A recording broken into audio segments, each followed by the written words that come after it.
अब इंटीग्रेशन का है ना नेक्स्ट मेथड या नेक्स्ट फॉर्म देखते हैं, e⁴ax sin bx dx या फिर e⁴ax cos bx dx। ठीक, तो एक्सपोनेंट के साथ में एक ट्रिग्नोमेट्रिक फंक्शन है और ये ट्रिग्नोमेट्रिक फंक्शन जो है वो साइन या कॉस के फॉर्म में ही हो सकता है ना, tan cot sec इस तरह के फंक्शन यहाँ नहीं हो सकते हैं, है ना। इस वाले मेथड के लिए साइन या कॉस ही हो सकता है, और केवल साइन या कॉस क्यों हो सकता है इसको अभी अपन करेंगे तो आपको क्लियर हो जाएगा। तो जैसे ये पहला वाला इंटीग्रल देखते हैं अपन, है ना, e⁴ax sin bx dx।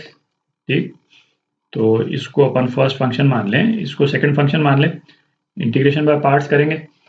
अच्छा, इसमें पर आप एक चीज़ देखें कि ये जो अपना है ना प्रायोरिटी वाला जो सीक्वेंस है, आइलेट जो अपन यूज़ करते हैं, तो उसमें फर्स्ट फंक्शन के लिए एक्सपोनेंट जो है वो लास्ट प्रायोरिटी है। ठीक है, क्यों? क्योंकि एक्सपोनेंट का इंटीग्रल जो है वो थोड़ा सिंपल रहता है। पर इस वाले केस में ये जो साइन फंक्शन जिस फॉर्म में दिया हुआ है ना, साइन bx या साइन ax करके, है ना, इसका इंटीग्रल भी काफ़ी सिंपल ही है। तो हमने अपनी सहूलियत के लिए इसको सेकंड फंक्शन लिया है ना। नॉर्मल कोर्स में एक्सपोनेंट को ही लेते हैं अपन। तो कहने का मतलब ये जो ऑर्डर ऑफ प्रेफरेंस जो हम यूज़ करते हैं, है ना, फर्स्ट फंक्शन डिसाइड करने के लिए, ये कोई मतलब हार्ड एंड फास्ट रूल नहीं है। तो इस वाले केस में है ना अपन ने साइन bx को सेकंड फंक्शन ले लिया है, तो ये क्या हो जाएगा, first function into integral of second minus cos bx upon b।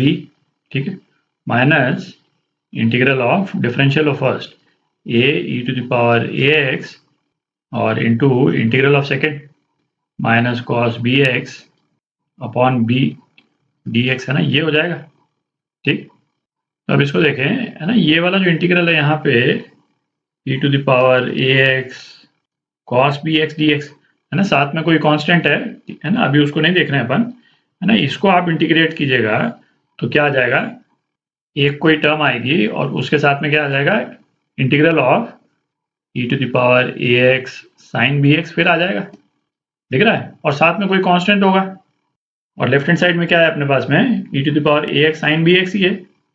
तो इस वाली टर्म को जब हम लेफ्ट हैंड साइड में ले आएंगे तो अपने पास में बेसिकली क्या आ जाएगा भाई, है ना, कोई एक कांस्टेंट आ जाएगा और उसके साथ में e⁴ax sin bx dx आ जाएगा। ठीक है, और राइट हैंड साइड में है ना अपने पास में दो टर्म्स आ जाएंगी, तो ये k नॉट वाला कांस्टेंट जो है, कांस्टेंट यहाँ चला जाएगा, है ना, और ये हमारा इंटीग्रल हो गया। ठीक, तो इसको एग्जाम्पल के थ्रू कर लेते हैं, है ना, उससे ज़्यादा क्लियर हो जाएगा, है ना। a और b की जगह एक्चुअल नंबर्स लेंगे तो ऐड करना सिंपल हो जाता है थोड़ा। तो एग्जाम्पल करते हैं, तो एग्जाम्पल्स करते हैं, है ना 2x sin 3x dx।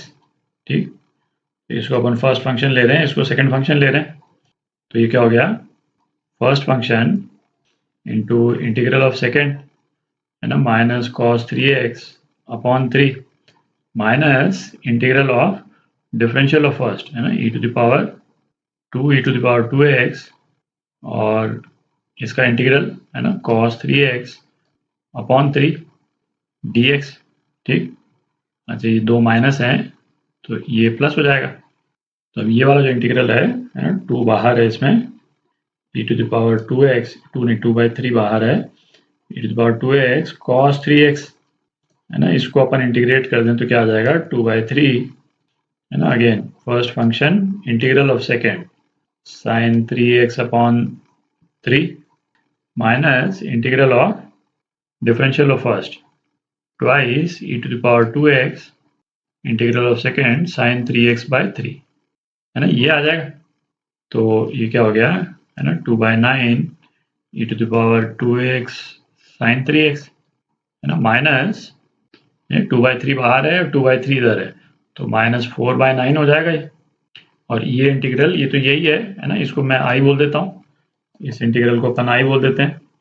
तो अपने पास में क्या आ गया, i + 4/9i, है ना, इसको लेफ्ट हैंड साइड ले गए तो ये क्या आ गया 13/9i, और ये किसके बराबर हो गया, एक टर्म तो ये और एक टर्म ये।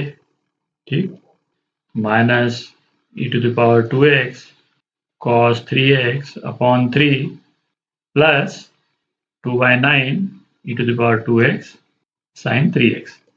ठीक, तो ये 13/9 यहाँ पे है ना। 9 से यदि हम मल्टीप्लाई कर दें तो 9 इधर कैंसिल आउट हो गया, ऊपर यहाँ पे 3 आ गया, ये 3 हट गया, और 13 से डिवाइड कर दें तो 13 इधर आ गया और 13 इधर आ गया।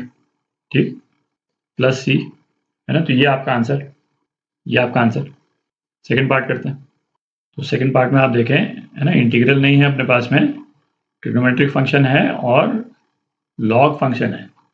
तो जैसे ये पिछले वाले मेथड में भी अपन ने देखा था, जहाँ पे इस तरह का लॉग फंक्शन हो तो उसको अपन अल्फा ले लेते हैं, तो e टू द पावर है ना अल्फा वाले फॉर्म में आ जाता है।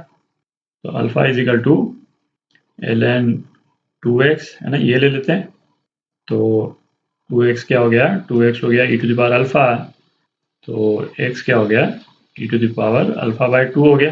ठीक, तो dx है ना, dx जो है वो क्या हो गया e to the power alpha D alpha upon 2।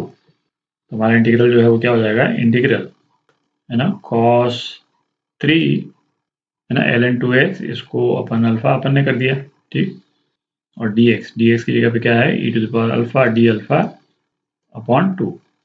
ठीक, तो ये क्या हो गया 1/2 integral e to the power alpha cos 3 alpha D alpha है ना, ये हो गया। तो ये वाला इंटीग्रल जो है तो स्ट्रेट फॉरवर्ड ही है ना, इसको आप कर सकते हैं। तो आपका जो रिजल्ट जो है अल्फा के टर्म्स में आएगा, और अल्फा की वैल्यू जो है वो यहाँ से आप उसमें डाल दें है ना, ln 2x डाल दें। बस इसमें ध्यान केवल ये देना है कि e to the power alpha की जो टर्म्स आएंगी वो अपने पास में क्या बन जाएगा, e to the power alpha जो है वो बन जाएगा e to the power ln 2x बन जाएगा। ठीक, और ये किसके बराबर हो जाएगा, ये 2x के बराबर हो जाएगा। तो जहां जहां पे भी है ना e to the power ln 2x आए उसकी जगह पे अपन 2x डाल सकते हैं है ना। ये अपन पहले भी डिस्कस कर चुके हैं कि इसको अपन ln 2x यदि ले लें ln 2x, तो ln k जो है वो क्या हो जाता है ln 2x into ln e। ठीक है, और ये तो 1 हो गया, तो k जो है वो क्या आ जाता है 2x आ जाता है। तो जहां जहां e to the power 2x आपको दिखे आप उसकी जगह पर 2x रख सकते हैं है ना, बाकी तो स्ट्रेट फॉरवर्ड ही है। ठीक,